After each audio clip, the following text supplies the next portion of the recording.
ठीक है। देखो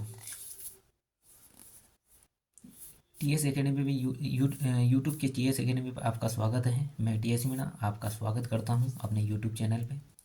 नए बंदे हैं लाइक और शेयर करें। आज से ही मैंने स्टार्ट किया है पढ़ाना और मैं आपको संख्या पद्धति यानी नंबर सिस्टम से शुरुआत करूँगा बिल्कुल बेसिक लेवल से। जो भी बंदा नया है या 10th क्लास का भी बंदा है वो भी इसको एक्सेप्ट करेगा। ठीक है, और जो पुराने हैं वो तो बिल्कुल परफेक्ट हैं, उनके लिए तो बहुत ईजीली रहेगा। चलो ठीक है, तो अपन शुरुआत करते हैं संख्या पद्धति से। संख्या पद्धति यानी नंबर सिस्टम। ठीक है, तो सबसे एक पहला पॉइंट है कि अंकों से मिलकर संख्या बनी या संख्या से मिलकर अंक बने हैं। ठीक है, तो अंकों से मिलकर संख्या बनी है, अंकों से मिलकर संख्या बनी है। अपने अंक होते हैं 1 2 3 4 9 तक, ये अंक हैं। इन्हीं अंकों से मिलकर सारी संख्या बनेगी। एक संख्या मैंने लिखी है, एक संख्या मैंने लिखी है 54,143। ठीक है, कितनी है? 54,143। ठीक, यानी अगर इसको डिफाइन करें तो दायां पक्ष से बाएं ओर चलते हैं, दायां पक्ष से बाएं ओर चलते हैं। ठीक ठीक है, दायां पक्ष से बायां पक्ष की ओर चलते हैं। ठीक ठीक है। तो ये है संख्या अपनी, यानी ये संख्या है 54,143, 54,143। ठीक है, ठीक, 54,143। और किसी भी संख्या को डिफाइन करते हैं तो दाएं पक्ष से बाईं ओर, यानी इसको इकाई, इसको दहाई, इसको सैकड़ा, इसको हज़ार, इसको 10,000। ठीक है, यानी 54,143। यह एक आम लड़के को आती होगी, यानी कंपटीशन से बंदा 10वीं क्लास से भिड़ता है तो उसको ये सारी संख्या आती होगी। ठीक है, अब इसी संख्या में यही संख्या दे रखी है तो इसमें अपन एक तो जाति मान देखते हैं और एक देखते हैं स्थानीय मान। किसी भी संख्या का जाति मान, देखो जाति मान, किसी भी संख्या का जाति मान, किसी भी संख्या का जाति मान वही होता है, किसी भी संख्या का जाति मान वही होता है, किसी भी संख्या का जाति मान वही संख्या होती है। जैसे एक संख्या ये दे रखी है कि इस संख्या में, यानी 54,143 में, 54,143 में 4 का जाति मान, इस 4 का जाति मान 4 ही होता है। इसी संख्या में इस 4 का जाति मान 4 ही होता है। ठीक है, ये संख्या आई। यदि इस 54,143 में, 54,143 में 3 का जाति मान 3 ही होगा, 3 का जाति मान 3 ही होता है, 5 का जाति मान 5 ही होता है। ठीक ठीक है, ठीक वैसे भी अब देखते हैं अपन स्थानीय मान। ठीक है, एक पॉइंट तो ये बन गया, दूसरा पॉइंट ये बन गया, तीसरा पॉइंट देखते हैं इसका होगा स्थानीय मान। ठीक है, अगली संख्या, अगला नंबर आता है स्थानीय मान। ठीक है, तो किसी भी संख्या में मान लिया जाए कि अपने पास संख्या कोई सी ले लो 68,573 में। ठीक है, वो संख्या, चलो ठीक है।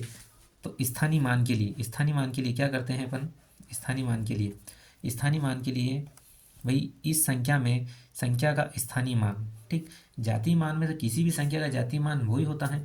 ठीक है, लेकिन स्थानीय मान में क्या होता है? स्थानीय मान में स्थान आना कंपलसरी है। मैंने कहा था संख्या दाएं से बाएं की ओर अपन क्या करते हैं? डिफाइन करते हैं, यानी इकाई, दहाई, सैकड़ा, हज़ार, 10,000।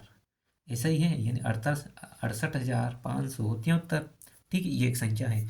अगर इसमें जाति मान ढूंढे 6 का वही होगा, 5 का जाति मान 5 ही होगा, 7 का 7 ही होगा, 3 का 3 होगा, 8 का 8 होगा। ठीक है, ठीक।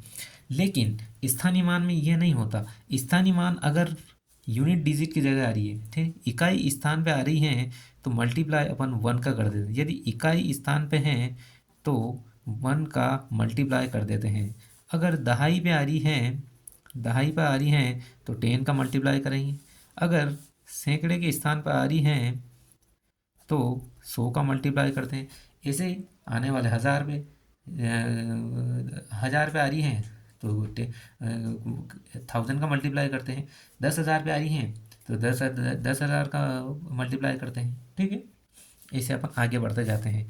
तो अब देखो इसमें 3 का स्थानीय, 3 का स्थानीय मान, 3 का स्थानीय मान, 3 का स्थानीय, 3 का स्थानीय मान 3 मल्टीप्लाई 1 बराबर 3, ये होता है। ठीक है, ठीक। इसी संख्या में अगर 5 का स्थानीय मान, इसी संख्या में 5 का स्थानीय मान, देखो 5 का स्थानीय मान, 5 का स्थानीय मान, 5 का स्थानीय मान कितना होगा? देखो मैंने क्या कहा था, 5 आ रहा सैकड़े पर, यानी 5 इंटू 100 का मल्टीप्लाई कर दो, यानी ये कितना आएगा, इसका स्थानीय मान 500 आएगा। अगर 8 का स्थानीय मान, 8 का स्थानीय 8 का स्थानीय मान 8 का स्थानीय मान कितने, 1000 की जगह आ रहा है, तो इसमें 1000 का मल्टीप्लाई कर दो 8000, ये होगा इसका स्थानीय मान। ठीक है, ठीक, ठीक है, ठीक है, ठीक। तो अब आगे चलते हैं हम, ये भी समझ में आ गया अच्छे से। ठीक, अब अपन चलते हैं, जब अपन ने सारी वैल्यू सीख ली है, संख्या बनाना सीख ली है, उनके जाति मान सीख लिए हैं, स्थानीय मान सीख लिए हैं, तो अपन चलते हैं अब डिविजिबल रूल, चलते हैं अपन विभाजन रूल। ठीक है, विभाजन रूल देखते हैं। ये विभाजन रूल देखते हैं। कौन सी संख्या देखते ही पता चल जाएगी किस से डिवाइड होगी, कौन सी संख्या ये पता चल जाएगा कि वह किस से डिवाइड होगी। ठीक है, ठीक।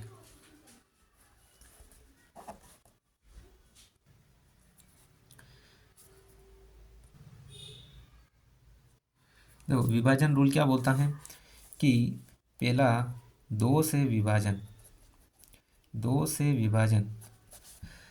विभाजन का रूल ये बोलता है, दो से विभाजन का रूल ये बोलता है कि अपने पास कोई सी भी संख्या दे रखी हो, जैसे दे रखी है 4576, ये अपने पास संख्या है, क्या बोल रहा है, 4576 है।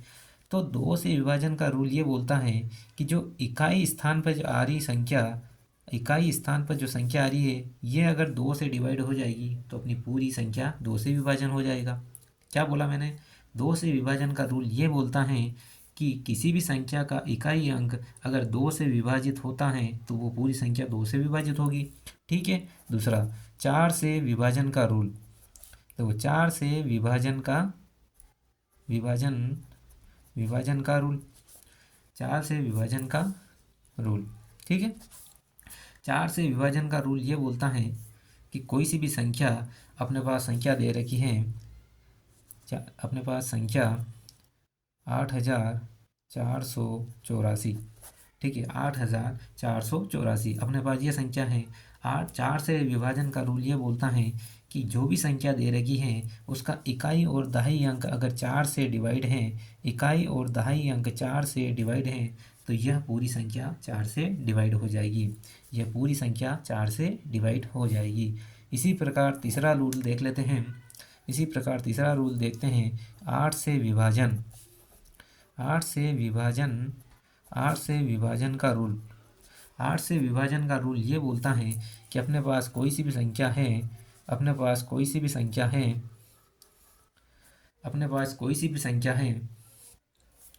यह अपने पास कोई सी भी संख्या है, अगर इनका इकाई, दहाई और सैकड़ा पीछे की अगर तीनों संख्या आठ से डिवाइड हो रही हैं तो यह पूरी संख्या आठ से डिवाइड होगी। क्या बोलता है, आठ का विभाजन का ये रूल बोलता है कि अगर पीछे वाली तीन संख्या आठ से डिवाइड हो रही है, यानी इकाई, दहाई, सैकड़ा तीनों की संख्या अगर डिवाइड हो रही है आठ से, तो यह पूरी संख्या आठ से विभाजन होगी। एक बार रिपीट कर देता हूँ, दो से विभाजन का रूल ये बोलता है कि इकाई स्थान पर आने वाले अंक अगर यदि दो से विभाजित है तो पूरी संख्या दो से विभाजित हो जाएगी। चार से विभाजन का रूल ये बोलता है कि इकाई और दहाई यानी दोनों स्थान पर आने वाले अंक, अगर दोनों स्थान पर आने वाली संख्या चार से डिवाइड है तो पूरी संख्या चार से डिवाइड होगी। आठ से विभाजन का रूल ये बोलता है कि इकाई, दहाई, सैकड़ा तीनों स्थान पर आने वाली संख्या आठ से डिवाइडेड है तो ये पूरी संख्या आठ से डिवाइडेड होगी। ठीक है, ठीक। अब अपन चलते हैं, ये तो अपन ने चार का रूल सीख लिया, ठीक है, ठीक। अब अपन चलते हैं तीन का रूल से, ठीक है, तीन का रूल से। देखो यहाँ पे तीन का रूल्स, ठीक है, तीन से विभाजन का रूल, तीन से विभाजन का रूल, तीन से विभाजन का रूल ये बोलता है, तीन से विभाजन का रूल ये बोलता है कि कोई सी भी संख्या है, अपने पास कोई सी भी संख्या है, इस संख्या के सभी अंकों का योग, इस संख्या के सभी अंकों का योग 3 से विभाजित है तो वो पूरी संख्या 3 से विभाजित हो जाएगी। जैसे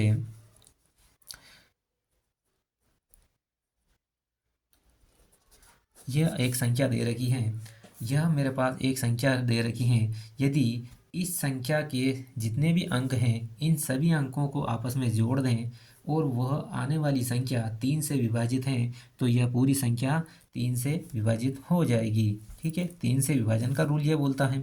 ठीक, अब देखो 9 से विभाजन का रूल, 9 से विभाजन का रूल, 9 से विभाजन, 9 से विभाजन का 9 से विभाजन का रूल, 9 से विभाजन का रूल ये बोलता है कि यदि जो भी संख्या दे रखी है, जो भी संख्या दे रखी है, जो भी मेरे पास संख्या दे रखी है, यह संख्या के सभी अंकों को आपस में जोड़ दिया जाए और आने वाली प्राप्त होने वाली संख्या 9 से विभाजित है तो वो संख्या पूरी 9 से विभाजित हो जाएगी।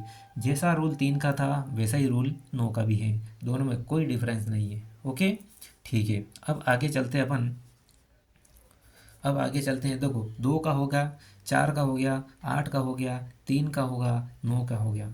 ठीक है, अब अपन चलते हैं 5 के रूल में।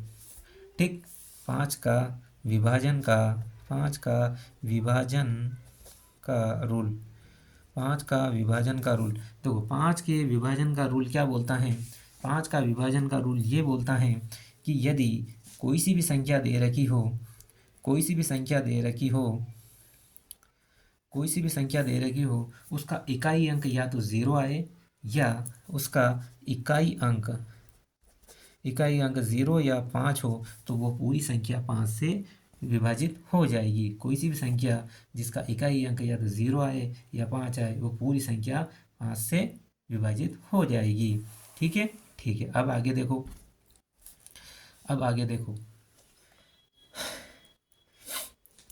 अब अपन चलते हैं 7 से विभाजन का रूल। देखो 7 से विभाजन का रूल,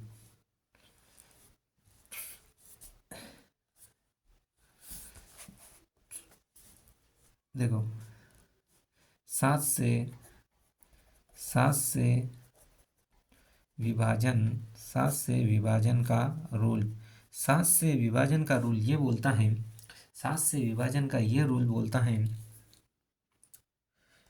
7 से विभाजन का रूल ये बोलता है कि अपने पास कोई सी भी संख्या हो दुनिया की, अगर उसका इकाई अंक छोड़ दें, मान लिया जाए कि मेरे पास संख्या ये है, ठीक है, मेरे पास ये संख्या है, इस संख्या का यह इकाई अंक, ये वाला इकाई अंक छोड़ दूं तो बची हुई संख्या ये में से ये इकाई अंक का 2 गुना घटा दूं तो ये प्राप्त होने वाली संख्या अगर 7 से विभाजन हो रही है तो यह पूरी भी संख्या 7 से विभाजित हो जाएगी। एक बार रिपीट करता हूँ, 7 से विभाजन का रूल ये बोलता है, 7 से विभाजन का ये रूल बोलता है कि किसी भी संख्या का इकाई अंक का दुगुना जो बची हुई संख्या में से घटा दूं, जो बची हुई संख्या अगर 7 से डिवाइड हो रही है, देखो यही संख्या देख लो 882, यदि 882 में अगर 7 से डिविजिबल देखने के लिए इकाई अंक को छोड़ दूं, जो बची हुई संख्या, इस संख्या में से इकाई अंक का दुगुना घटा दूं, जो बच रही है संख्या यह 7 से डिवाइडेड है तो यह पूरी संख्या 7 से डिवाइड हो जाएगी। ठीक है, 7 से रूल भी गया। देखो अब आता है 11 का रूल, 11 का विभाजन रूल, 11 का विभाजन रूल क्या बताता है, 11 का विभाजन रूल ये बताता है कि अपने पास दुनिया की कोई सी भी संख्या दे रखी हो, अपने पास दुनिया की कोई सी भी संख्या दे रही हो और उस संख्या के दाईं ओर से बाईं ओर चलने पर सम स्थानों पर आने वाले अंकों का योग और विषम स्थानों पर आने वाले अंकों का योग दोनों बराबर होना चाहिए, या फिर इन दोनों का डिफरेंट करें तो आंसर उसका 0 या फिर वो संख्या आए जो 11 से विभाजित हो, तो पता चलेगा कि यह संख्या 11 से विभाजित हो। देखो अपने पास कोई सी भी संख्या ले अपन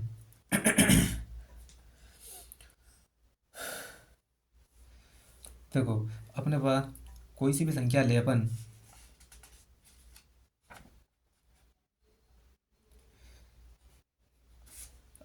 कोई सी भी संख्या ले ले अपन, जैसे 5, 4, 3 5 6 7 2।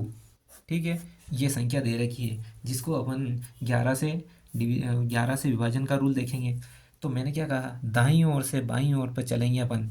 इसमें हमेशा दाईं ओर से बाईं ओर चलेंगे। ऐसा चलने पर इकाई स्थान पर ये इकाई, ठीक है, यह दाईं ओर से बाएं चलने पर सम स्थान, जैसे ये 1 2 3 4 5 6 7, यानी सम स्थान, यही तो है सम स्थान, यानी सम स्थान पर आने वाली संख्याओं का योग, सम स्थान पर आने वाली संख्याओं का योग ये बराबर होना चाहिए विषम स्थान पर आने वाली संख्या की योग के बराबर हो। या फिर दोनों का डिफरेंट निकालो तो जो संख्या बनेगी, दोनों का डिफरेंट निकालेंगे, ठीक है, दोनों संख्या का डिफरेंट निकालो तो वो संख्या या तो ज़ीरो आए या फिर 11 से विभाजित होगी। अगर जीरो आ रहा है या 11 से विभाजित हो रही तो यह पूरी संख्या 11 से विभाजित हो जाएगी। ठीक है, ठीक। अब आगे चलते हैं। जब अपन ने डिविजिबल रूल देख लिया, किसी भी संख्या का डिविजिबल रूल देख लिया, तो अपन अब आगे चल के देखते हैं।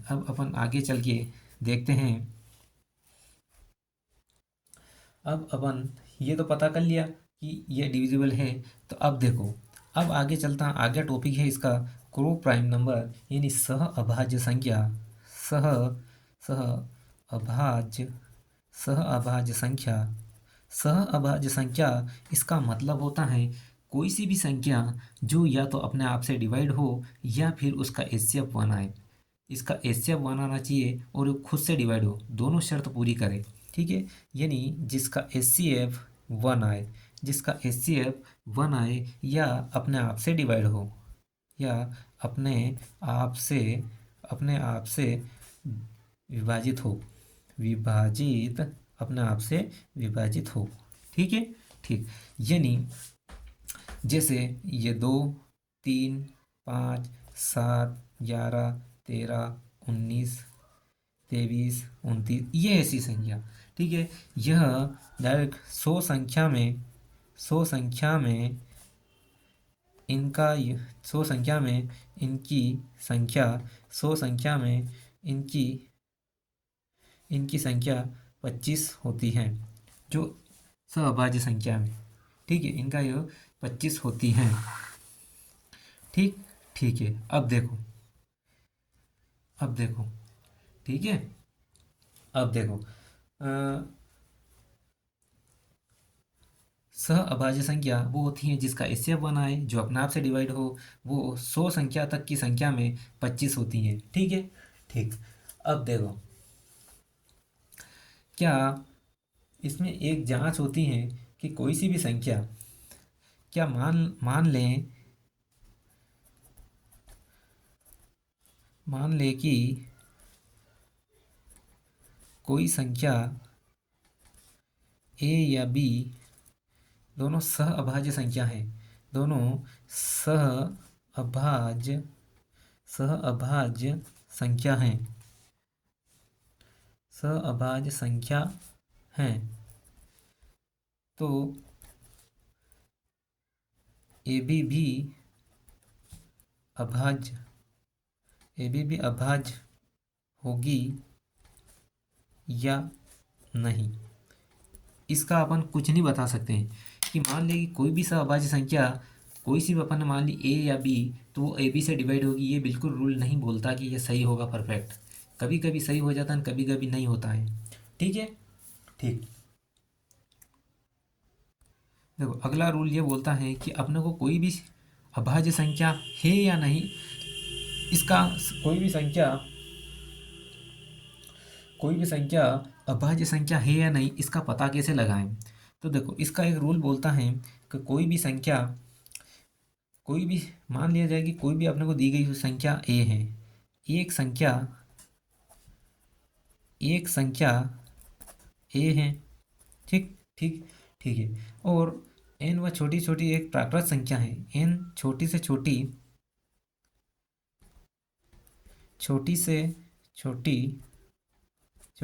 एक प्राकृत संख्या है, एक प्राकृत संख्या है। ये इंपॉर्टेंट है थोड़ा। एक एक संख्या ए और n छोटी से छोटी एक प्राकृत संख्या है, तो संख्या संख्या बनेगी n square is greater than a, n square is greater than a. ठीक है, इस फॉर्मूले से दुनिया की कोई सी भी संख्या आप फाइंड कर सकते हो कि वह अभाज्य है या नहीं। ठीक ठीक है, देखो इसका पता करने के लिए मान लिया जाए अपने पास कोई सी भी संख्या है, मैंने मान ली है कि 195, अपने पास यह 195 है, तो यह अभाज्य संख्या है या नहीं इसका पता करेंगे। तो अपने को पता करने के लिए इस संख्या के बिल्कुल अपने को पास जाना है, लेकिन इससे बड़ी आना चाहिए कि वह संख्या अपने पास क्या इसके पास जाना चाहिए कि छोटी से छोटी वो प्राकृत संख्या कौन सी है जिसका स्क्वायर करें तो इससे ज़्यादा होना चाहिए, भले वो एक ही ज़्यादा हो या दो चार ज़्यादा हो, जो इसके स्क्वायर के करीब हो। तो अपन ने माना है कि इसके स्क्वायर के करीब तो समथिंग होगा 14 का स्क्वायर, क्योंकि अपने को क्या चाहिए, एक प्राकृत संख्या चाहिए। भाई एक प्राकृत संख्या ये क्या है 14 का स्क्वायर, तो अपन ने मान लिया कि 14 स्क्वायर इज 195, यही बोलता है ना। या तो इसके बराबर आ जाए या फिर इससे एक या दो ज़्यादा ही हो, तो अपन ने मान लिया ये, यानी 14 इसकी आ रही है। ठीक, 14 आ रही है, तो इससे पहले छोटी कौन कौन सी संख्या आती है, इससे पहले आती हैं 2, 3, 5, 7, 11, 13। इससे पहले कितनी आ रही है, ये संख्या आ रही है। ये अभाज्य संख्या कितनी आ रही है, 2, 3, 5, 7, 11 और 13, यह अभाज्य संख्या आ रही है। ठीक ठीक है, अब देखो, अब पता करो, इससे इसको एक एक करके डिवाइड करो। अगर यह संख्या इसको काट देगी तो यह अभाज्य संख्या नहीं होगी। क्या 2 से कटेगा, नहीं कटेगा। 3 से कटेगा, 3 से कट रहा है, 5 से कट रहा है, तो यह अभाज्य संख्या नहीं है, यह अभाज्य संख्या नहीं है। ओके,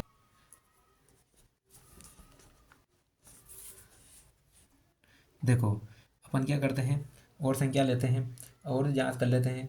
तो अपन देखते हैं 437, इसमें करके देखते हैं कि यह अभाज्य संख्या अभाज्य संख्या अभाज्य संख्या है या नहीं। इसमें देखते हैं यह अभाज्य संख्या है या नहीं। ठीक ठीक है, मैंने क्या बताया था, एन एक, ठीक है, मैंने बताया था कि कोई भी संख्या छोटी से छोटी अपने को प्राकृत संख्या लेना है, तो एन इज़ ग्रेटर देन ए, इस फॉर्म से बताया था। ये संख्या अपने को दे रखी है, ठीक है, तो ये एन इज़ ग्रेटर देन, इसमें लिखो 437। अब अपने को क्या लेना है, ऐसी संख्या लेनी है। ठीक है, अपने पास ऐसी संख्या लेनी है जो इस इसका स्क्वायर करें तो वो इससे ज़्यादा हो या इसके बराबर हो। तो यहाँ पे क्या लिखूँ, अपन इसके स्क्वायर के करीब लेना है। देखो 20 का स्क्वायर लूँगा तो 400, जो कि 437 है। अपन करते हैं 21 का, यानी 441। ठीक है, तो मैं 21 का स्क्वायर ले लेता हूँ। 21 का स्क्वायर लूँगा तो यह संख्या बनेगी, यह संख्या कितनी आएगी, यह आएगी 441। ठीक है, जो कि इससे बड़ी है। अब संख्या कौन सी ली मैंने, एक, तो अब संख्या कौन कौन सी आएगी, अभाज्य संख्या 2, 3, 5, 7, 11, 13, 17 और ये 19। ठीक, अगर ये संख्या सब मिलके अगर इसको काट देती हैं तो यह संख्या एक अभाज्य संख्या नहीं है। क्या 2 से कटेगा, नहीं। 3 से कटेगा, 3 से काटो, 3 से कट रहा है, यानी यह एक अभाज्य संख्या नहीं है। आने वाली प्राकृत संख्या अगर सभी इनमें से एक भी इसको काट देगी तो यह अभाज्य संख्या नहीं है, यानी यह अभाज्य संख्या नहीं है। ठीक है, यह अभाज्य संख्या नहीं है। अभाज्य संख्या को पता करने के लिए मैंने बताया था इस फॉर्मूले से आप कोई सा भी क्वेश्चन निकाल सकते हो। ठीक है, अभाज्य संख्या का पता करने के लिए। ठीक ठीक है, देखो अब आता है अगला पॉइंट आपका, अब आता है अगला पॉइंट आपका, अगला पॉइंट आता है कि संख्याओं का भाग संक्रिया या फिर division of the number. Division of the number आता है, डिवीजन ऑफ द नंबर यानी भाग के कुछ विशेष। ठीक है, तो इसका एक एक फॉर्मूला बोलता है एक फॉर्मूला ये होता है भाज्य बराबर भाज्य बराबर भाज्य बराबर भाजक भाजक इंटू भागफल भाजक इंटू भागफल प्लस शेषफल शेषफल। ठीक है, भाज्य बराबर भागफल भाज्य बराबर भाजक इंटू भागफल प्लस शेषफल। अगर इंग्लिश में देखेंगे तो divided into divisor into quotient plus remainder. ठीक है, divisor into divided divisor into quotient plus remainder, remainder यानी शेषफल। ठीक ठीक है, देखो एक क्वेश्चन है इसमें, एक क्वेश्चन है इसमें, देखो इसमें एक क्वेश्चन है, इसी क्वेश्चन पे बेस पे इसी फॉर्मूला बेस कि किसी संख्या को 195 से भाग देने पर शेषफल 47 बचता है, तो इस संख्या को 15 से भाग देने पर शेषफल क्या बचेगा। ठीक है ठीक है, इस संख्या को इससे भाग देने पर, ठीक ठीक है, तो देखो मैंने बताया था सोल्व सोल्व मैंने बताया था कि भाज्य बराबर भाजक इंटू भागफल प्लस शेषफल, यही बताया था शेषफल। ठीक, तो देखो भाजक यानी जिससे अपन भाग ले रहे हैं तो वो संख्या तो यहाँ आएगी। ठीक है, भागफल, ठीक है, भागफल यानी जो बच रहा है। ठीक है, अपन ने माना कि भागफल अपने को नहीं पता है। ठीक, शेषफल इसने दिया है 47। ठीक ठीक है, देखो ठीक, और अपना ये भाज्य है। ठीक ठीक, तो भाज्य बराबर 195 इंटू क्वेश्चन प्लस रिमाइंडर। ठीक ठीक है, अब ये बोल रहा है अपनी जो संख्या है ये अब संख्या ही तो है, इसी में तो अपन ये पूरी प्रोसेस कर रहे हैं, ये पूरी संख्या है। अगर इस संख्या में भाज्य क्या है, ये इसकी संख्या बन गई। अब इस संख्या को अगर मैं 15 से डिवाइड करता हूँ, यही क्वेश्चन बोल रहा है, क्या बोल रहा है कि यदि इस संख्या को 15 से भाग देने पर शेषफल क्या बचेगा, तो ये संख्या जो बन गई मेरी, ये भाज्य क्या है, एक प्रकार की सब संख्या ही है। ठीक है, डिवाइडेंड यही तो है संख्या। इस संख्या को अगर मैं 15 से डिवाइड करता हूँ तो मेरे रिमाइंडर अब क्या बचेगा। ठीक है, अब अपने को ये करने की ज़रूरत नहीं है, जो शेषफल बचता है उसी को देख लेना चाहिए, जो शेषफल बचता है उसी को देख लेना चाहिए। यदि इसमें 15 का डिवाइड करूँगा तो मेरा बचेगा रिमाइंडर कितना आएगा, यहाँ से रिमाइंडर बचेगा शेषफल 2। तो मेरा आंसर यही बोलता है। इसीलिए अपन एक शॉर्ट फॉर्म देखते हैं, शॉर्ट फॉर्म ये देखते हैं कि क्वेश्चन बोल रहा है कि किसी संख्या को 95 से भाग देने पर, ठीक है, शेषफल कितना बचा 47, और इसी संख्या को जो अपन ने संख्या बनाई है, इसी संख्या को अगर 15 से डिवाइड कर दूं या 15 से भाग दे दूं तो कितना बचेगा। जो अपना पहले रिमाइंडर बचा था इसी में डायरेक्ट शॉर्ट फॉर्म में देख लेना, शॉर्ट में है ना, शॉर्ट में देखें जो शेषफल है उसी को डिवाइड कर दो तो अपना रिमाइंडर जो बचेगा वो आ जाएगा 2। ठीक है, 3 टाइम तो कट जाएगा, जो रिमाइंडर बचेगा यही आंसर है। एक शॉर्ट फॉर्म में अपन इस तरह से देख सकते हैं। ठीक ठीक है ठीक है, तो अब आज की क्लास यहीं पे ख़त्म करते हैं, और चैनल को लाइक और शेयर करें, चैनल को सब्सक्राइब करें। ठीक है, और ओके, थैंक यू एवरीबॉडी।